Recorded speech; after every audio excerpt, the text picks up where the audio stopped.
Ok, dans cette étape, je vais vous montrer comment rembourser une mauvaise dette, ou en tout cas la stratégie à avoir et comment identifier les mauvaises dettes.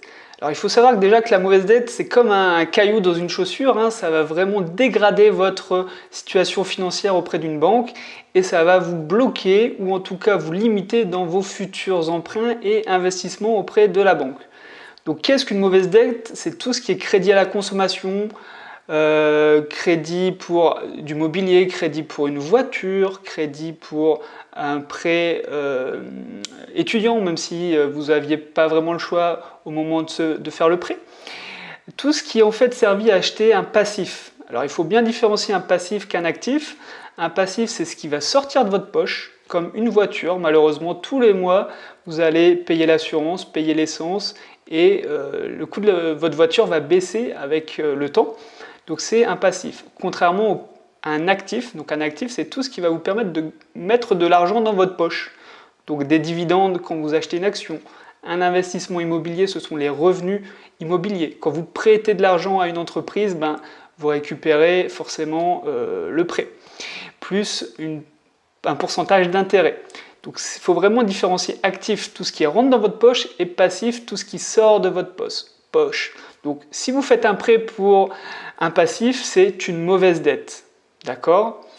Il va falloir rembourser cette dette au plus vite. Ça va être votre objectif vraiment principal. Et là, je reprends l'exemple de la voiture. Hein. Vous allez me dire, la voiture, pour moi, c'est obligé pour aller au travail, obligatoire.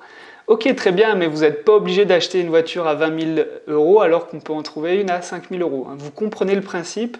Ne pas faire de crédit pour des choses qui vous coûtent encore plus d'argent pour un passif, tout simplement.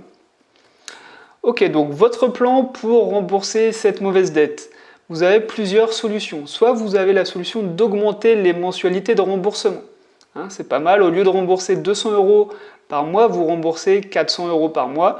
Du coup, vous allez payer moins d'intérêts et vous allez rembourser cette dette beaucoup plus rapidement. Vous avez aussi le remboursement anticipé. Donc, vous demandez à rembourser aujourd'hui un crédit qui doit se terminer dans 1 an, dans 2 ans ou dans 3 ans.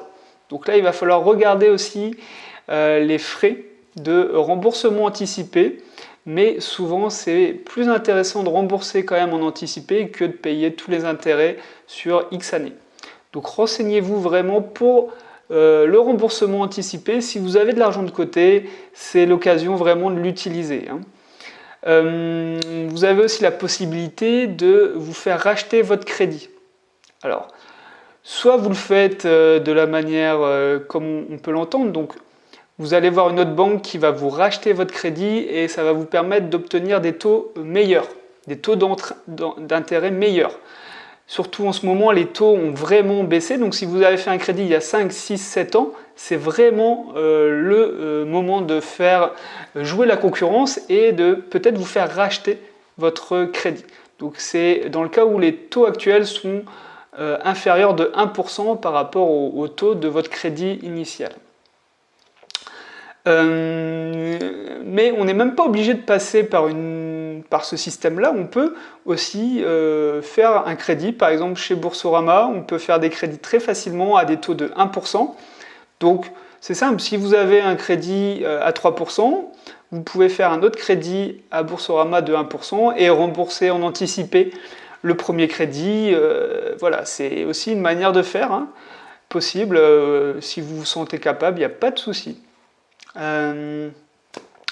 C'est vraiment un objectif principal parce que avec une mauvaise dette, en fait, vous allez toujours être comme un boulet au pied, traîner un poids derrière vous, que ça soit au niveau de votre vie de tous les jours, donc votre niveau de vie va baisser. Hein. Au lieu d'avoir, je sais pas, 1 500 € de revenus, vous allez avoir 1 500 moins votre crédit à la consommation, donc peut-être plus que 1 200 € pour vivre.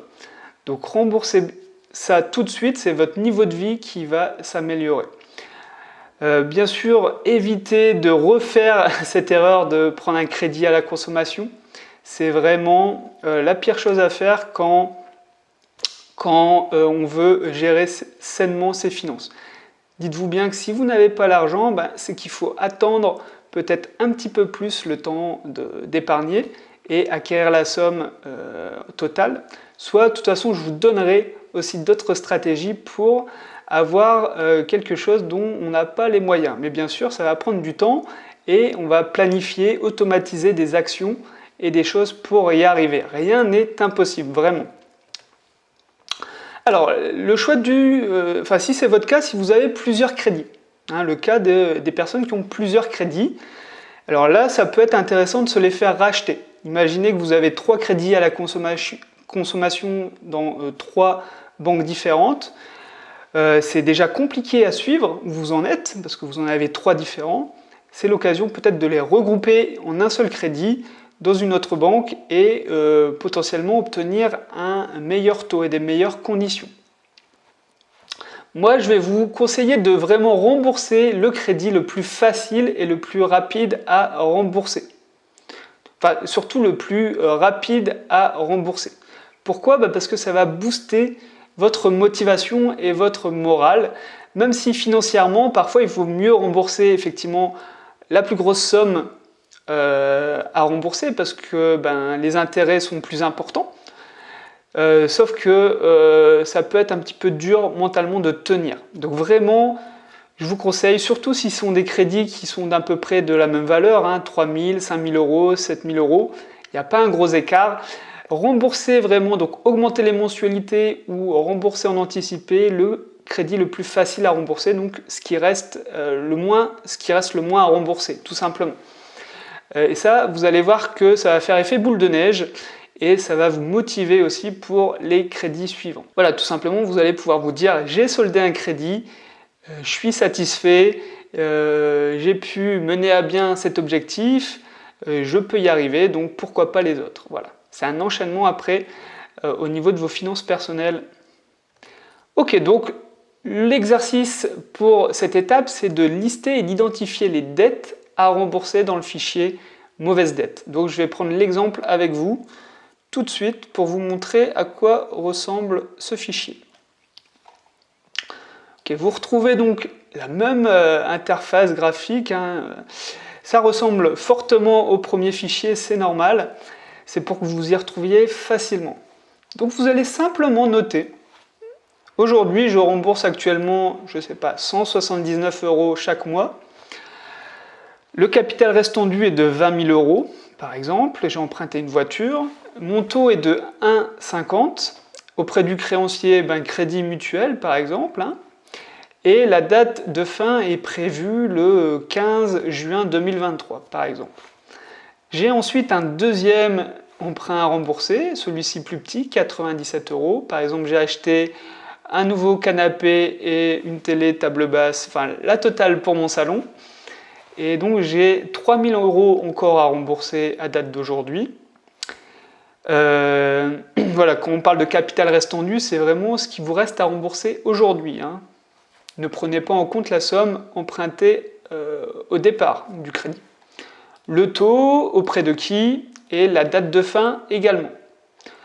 Donc le fichier vous fera un cumul automatique des sommes à rembourser. Donc au final, si vous n'aviez pas beaucoup de vision sur les crédits à rembourser parce que vous cumulez les crédits revolving ou les crédits à la consommation, là vous avez déjà un chiffre concret de ce que tout ça vous coûte tous les mois.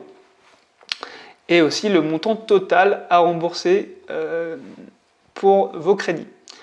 Donc après avoir fait l'inventaire, quelle stratégie allez-vous suivre? Rembourser de manière anticipée celui avec la durée restante la plus courte ou renégocier aussi le taux le plus élevé de vos crédits, faire racheter l'ensemble pour essayer de négocier le taux et réduire les mensualités, racheter un crédit, faire un rachat en anticipé, pourquoi pas. Là on pourrait par exemple racheter le crédit de 3 000 € en premier.